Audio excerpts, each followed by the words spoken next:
Hey everyone, it's your hospitality friend Glenn, and welcome to the newest episode of Estla's Icons and Experts, brought to you twice a month in partnership with our friends over at the Extended Stay Lodging Association. Every other week, we're highlighting a person who has either had an unmistakable impact in the extended stay industry, or we're going to be learning from experts to help you find success in the extended stay category. That's what we're going to be doing today. We're going to be talking to Jimmy Taylor, educating you on selling an extended stay hotel properly. And I want to thank our friends over at IHG for sponsoring today's show. Did you know they have more than 700 extended stay hotels out there under brands that consumers love, such as Staybridge Suites, Candlewood Suites, Atwell Suites? Plus, they've got a robust new development pipeline and strong ownership. Learn more at development.ihg.com. That's development.ihg.com.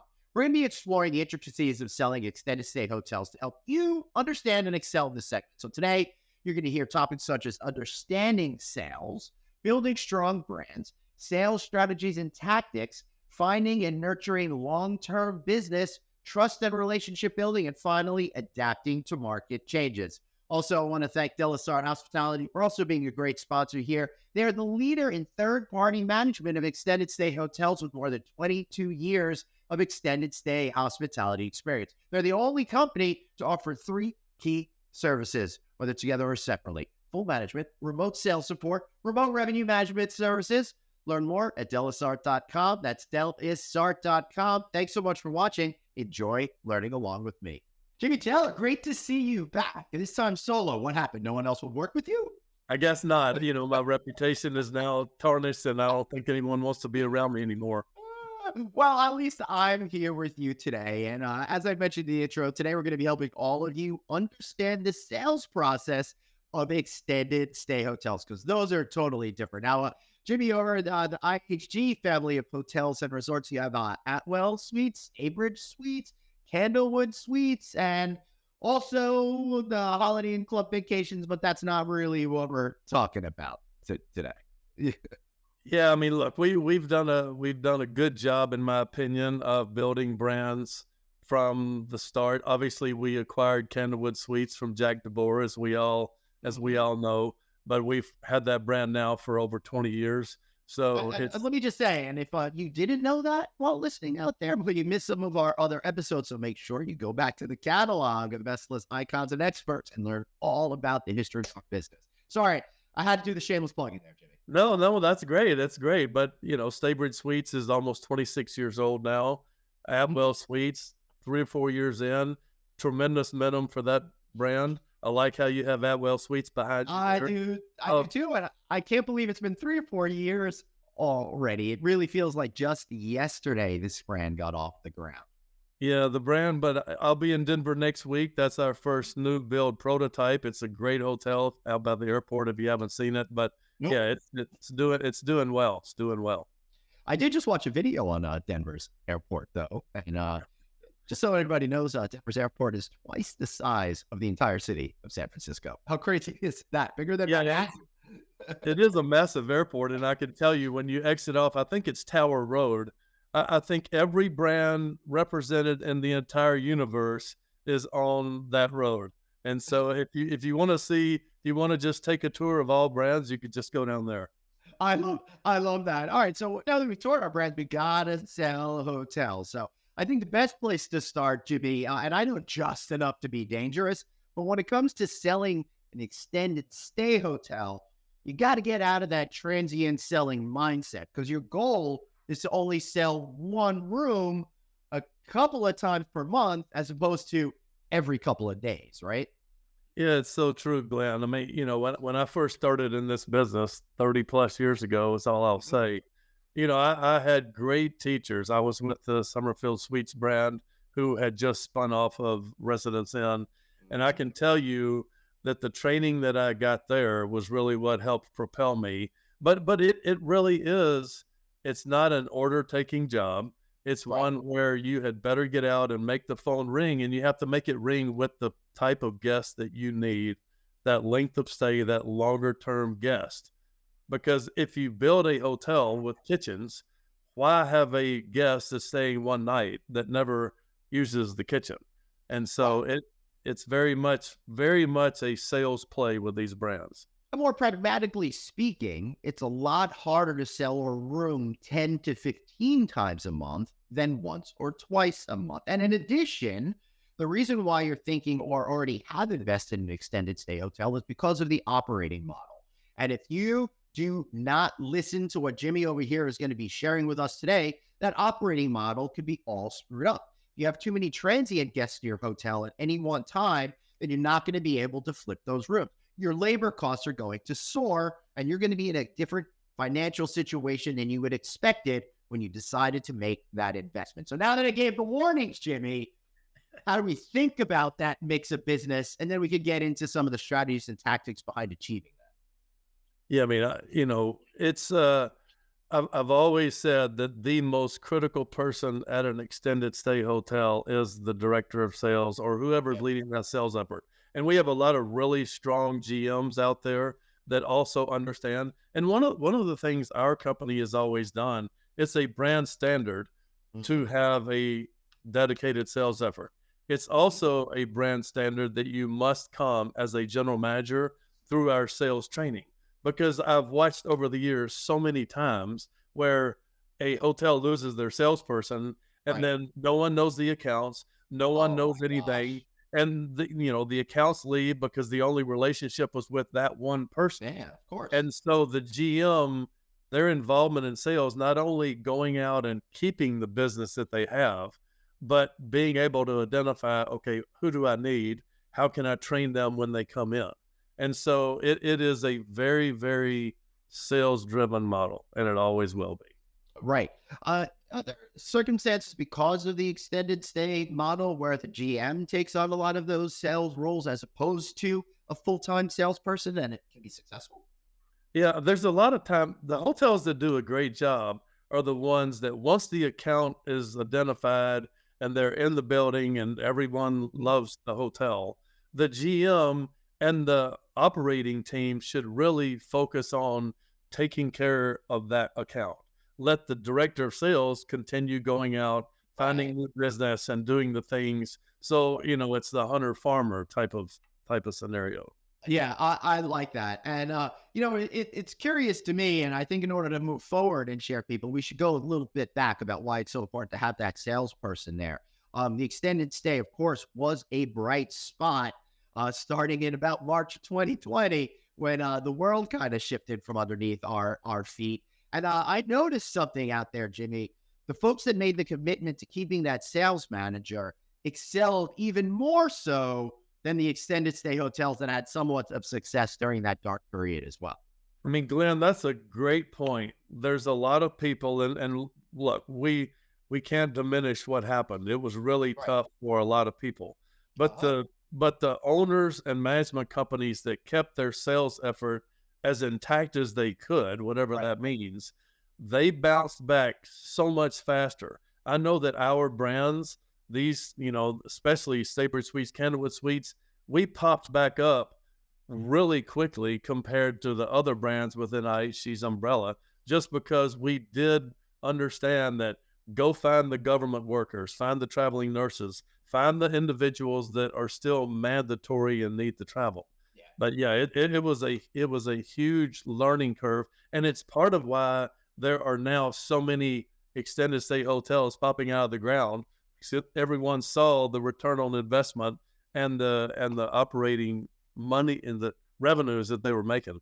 And I do want to underscore for you folks that are new to this business that even though it seems there are so many extended stay hotels out there, and they do represent something like 1/3 of the overall new construction portfolio, by segment, it is still not very many hotels. So while it seems there's a lot going up, there's still so much more opportunity in the future. So if you're talking about selling your extended stay hotel, you're in a great position right now because there's so much demand out there that outstrips the supply we currently have, even in this market, that you're going to be able to have success. But Jimmy, in order to find success, I think they got to listen to you and take some lessons. So now that we've established how important it is to have a sales effort, how do you go about identifying that longer term business within your neighborhood as opposed to what a lot of people might be used to, which is the transient side of it? Yeah, I mean, look, there's a reason it's called director of sales, not director of order taking. And Right. so to be able to go out and I mean, sometimes the really strong director of sales out there, they have a pair of boots or they have a whole pair of tennis shoes in their car because when they get to a muddy work site, Yeah. when they get to somewhere else, they can transform themselves from the nice, you know, building they were just in to someone that can walk onto a construction site and get that business.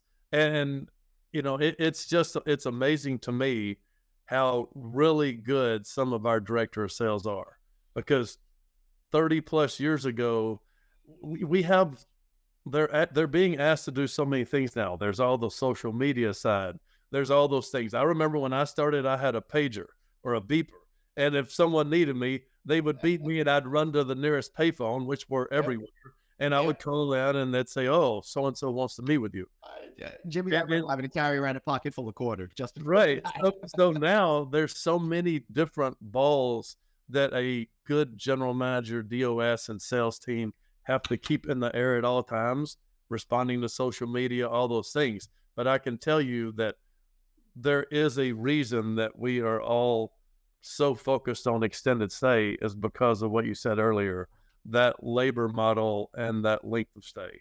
So, who are the most likely customers in a town near our viewers that would want to stay into hotels? And how can you figure out who those organizations are? I mean, it's great that you can go out to a construction site, but they're already building, probably already staying. Yeah. No, that look, it's a matter of being really inquisitive. You have to Mhm. think about, okay, this building is already under construction. Maybe they're about to move in, but there's still, whether it's a restaurant, whether it's a hospital, whatever, there's still going to be teams of individuals that will come in and train. Every company does that.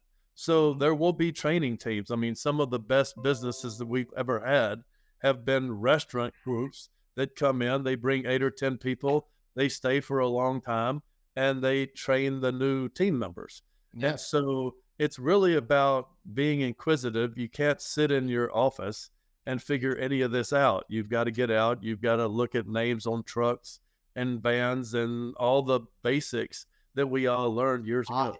to drive to regular hotels, regular transient hotels, select service hotels, brands that we all name. Go early, go late, see what vehicles are in the parking lot. Do you have a hospital nearby you? They might have traveling nurses. There's a whole lot of medical business to be had out there, for example. And, you know, Jimmy, thinking about all of this, I'm thinking it's probably important to get really involved in your local community as well. Yeah, very much. I mean, there are old schools of thought that you have to be a member of the chamber, you have to be a member of the Convention Visitors Yeah. Bureau. No, you have to be out there, and it Right. doesn't matter how you do it. You can be a Rotary Club member. I mean, there's a Right. lot of different things that you can do, but you can't sit in the office and be that order taker that I'm now making fun of so much. Well, But here's the thing, I want to defend you for a second because the hospitality industry in general has been quite unusual up until recently. We have really created a whole generation of salespeople that were essentially order takers because things were going so well. So it's really important just to underscore the importance that things have changed. So do our strategies and so do our tactics. So we got to get out from behind the desk and get into the community. Sorry, yeah, I had to go on that rant there for a little bit. no, Glenn, that's a great point. So when I Mhm. started in this business 30 plus years ago, no one knew anything about extended stay. So we were having to teach and preach and do all those things. Mhm. And then, as you said, during COVID, right after COVID, things were, everybody was out. They were coming, you couldn't, it was really easy to fill up your hotel. Yeah. And now things have gotten hard again. And so a lot of the individuals that got into the business in the last 3 to 4 years haven't seen where you have to really fight and struggle and go head to head with other pieces of Yeah. business because there was so much demand. It didn't matter. Great. And now you got to figure out what that piece of business is before all. There's one idea that strikes me, and I'm not a professional salesperson, but I get like the Patch, which is an online hyper local thing, and it's always telling me what new restaurants are opening, for example. So they're going to tell you what major corporations might be coming in to do a new headquarters, or all of these different companies that are coming and going that might give you insights that'll make you pick up the phone or have you have a meaningful bump in with them in their corporate lobby that'll help get you that business as well. Yeah, I mean, like I mentioned earlier, you just have to be inquisitive. You have to be someone that truly wants to know exactly what's going on. You've got to own that 3 to 5 mile radius around your hotel. If you know that, I mean, some of the more embarrassing moments have been when I've ridden over the years with a salesperson and they say, we're going to go see XYZ account. You walk in there, they're not there. And then you're like, wow, where'd they go? And the person downstairs says, oh, well, they moved their offices 6 months ago. Like, really? Okay. Well, What? obviously you're not in the building as much as you probably should be. So you Yeah. need to always know who's going, who's coming, and all of those, any construction, anything going on, you have to figure it out. I'm laughing because I just saw that episode of The Office where they decided they're going to do the old school tactics and take baskets to former clients. That did not work out too well. You don't want to lose the clients to begin with. All right. So now that we understand, Jimmy, how to get out there and find the business, what is the type of conversation you should be having with these potential sales lead and the decision makers? I think a lot of people have always gotten in trouble when they just go and they have a canned, here's the way I sell. And Right. this is they're selling on amenities.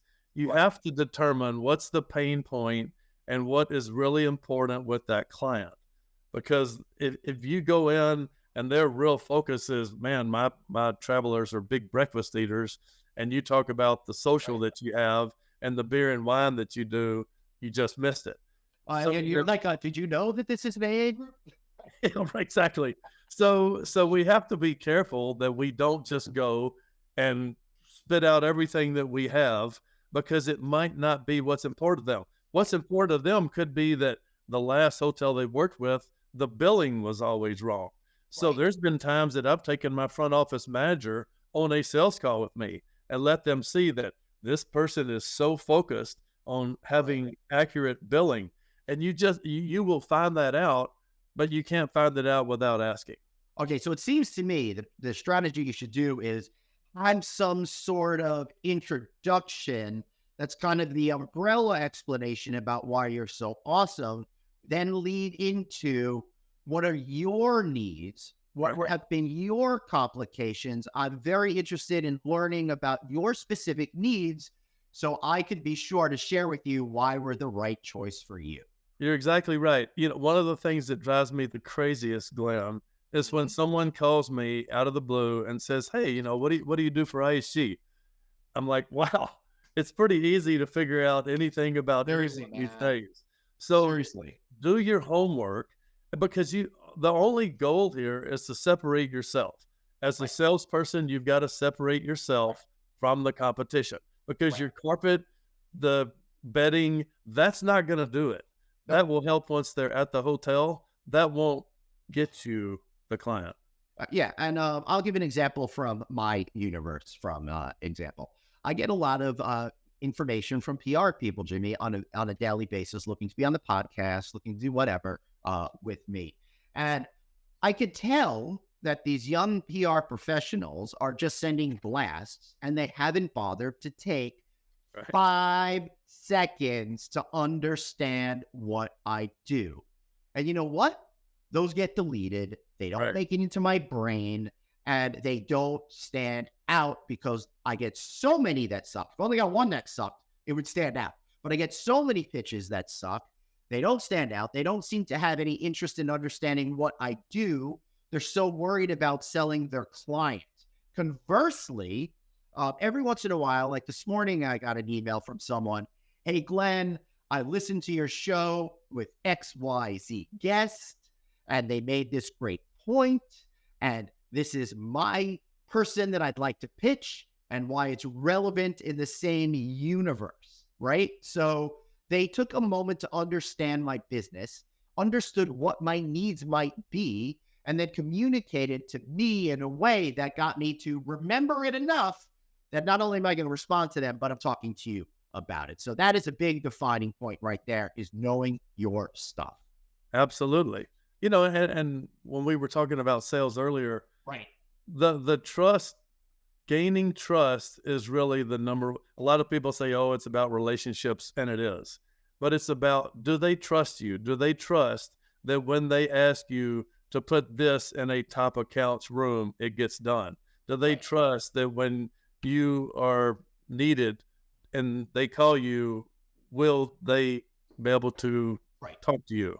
So Go on. Sorry. Go on. no, I'm just going to say trust is the biggest key to me, because once they lose trust with you, they will start looking around. Yeah. And the way to build that trust is to listen and respond immediately. Yeah. Too many times in my professional career, people say, and then they don't, right? So if you get an important piece of information from them, you've got to deal with it right away. Everyone out there is pretty good at what they do, but if you want to be great, you just have to go a little bit harder. Do one more thing at the end of the day, make that one more call, and just be a little bit uncomfortable and push yourself a little bit higher. And then you're going to be able to get incredible results. It's not that hard to do a couple of little extra things. Yeah, it's always bothered me when an owner calls me, and whether they get me right away or I call them right back, they're always quick to say, "Wow, thanks for getting back to me so fast." Right. Why And would I that not? defines you, makes you I know, memorable. but why would I not? Because the reality is, I work for owners. Owners Right. build hotels. We help support them. We Yeah. have great franchise support teams. We have sales teams, but Yeah. we're only support. They put the money up to build the hotel. Right. But I think that speaks to a larger issue in society. It's really easy to make an amazing impression by just doing what you're supposed Right. to do.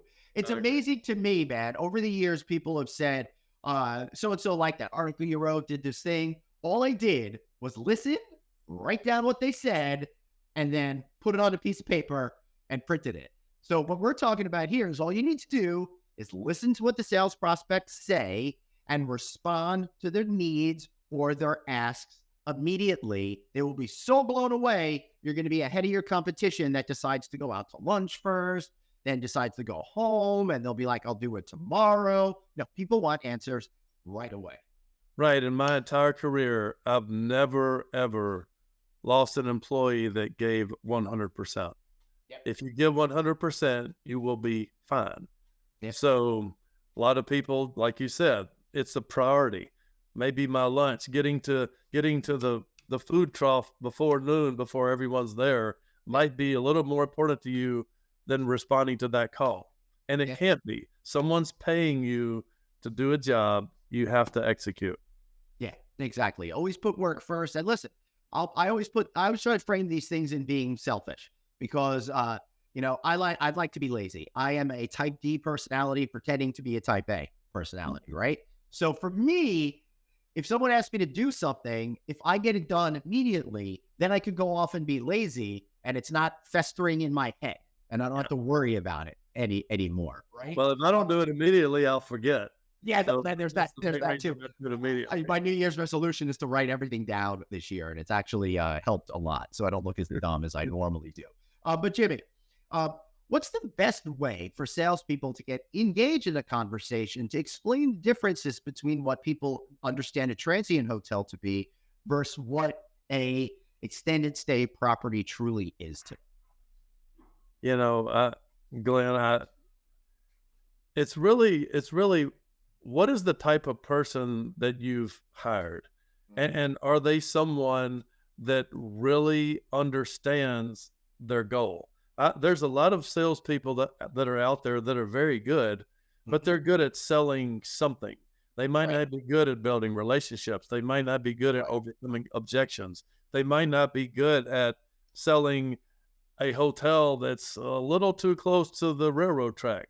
I mean, there's a lot of things that they're going to have to overcome, but we need to make sure that whoever that is, that they are understanding of what's the goal and what do I have to do to beat my competitors. Hmm. That's really it, because the competition's tough. I mean, there are a lot of good products. There's Hilton, Marriott, Hyatt. I mean, they're all have great Yeah. products. Right. So separating yourself, whatever brand you are, but the building is not going to do it. The person always will do it. Because the fact of the matter is, no matter how many hundreds of great hotel brands are out there, nobody is really able to remember them all. And No. they may not necessarily associate a brand like Atwell Suites with the extended stay hotels because it's only been around for a few years and it hasn't reached critical mass yet. So you have to be the personality behind the brand in order to sell the brand, because the brand today isn't going to sell itself because of all the reasons that we've mentioned over this entire podcast. Jimmy, any final tips before we wrap up for today? No, I think that, it's always good to talk to you. I love your energy. And, I think more than anything else, if you're starting in this business, it does start with a GM and a DOS that get along, that understand, that have the same common vision, which is finding the length of stay that it needs to be able to truly maximize what you've built. And again, going back to how lazy I am, how great is it to sell a room once or twice a month and not have to worry about selling it 10, 15, 20 times a month? You make some big deals, you be kicking back and getting yourself in the political scene in your neighborhood coming up. Yeah, when I was on property, the best day for me to take off was usually Wednesday, because once you get that length of stay right, Yeah. there's not many people checking in and out on Wednesday. So if I needed to go get a haircut or do something real quick during the day, that's the day, because the property, once you get it to 60%, kind of 5 to 7 plus nights, you're going to make a lot of money and it's going to be easier to run your property. Beautiful. I love it. Jimmy Taylor, thanks so much for educating us today. I really appreciate it. And I want to thank all of you for watching us today. Now, remember, you can get out there. You can do it. It's not that hard. Selling an extended stay hotel is really about getting involved in your neighborhood. It's about understanding that 3 to 5 mile radius all around you, and what are the businesses there? What is driving those businesses? How can you form relationships with those businesses to sell yourselves on a hotel that's designed for 5 to 7 plus nights or more? Be inquisitive, ask the right questions, and make sure, no matter what, that you try to listen and respond to people's needs immediately, because that is going to be the big point of differentiation for your career, for your hotel, and your success in your job. I'm Glenn Haussman. That was Jimmy Taylor. Thanks so much for watching. Be sure to check out all of our episodes of the ESLA's Extended Stay Lodging Association's Icons and Experts series. We'll see you next time.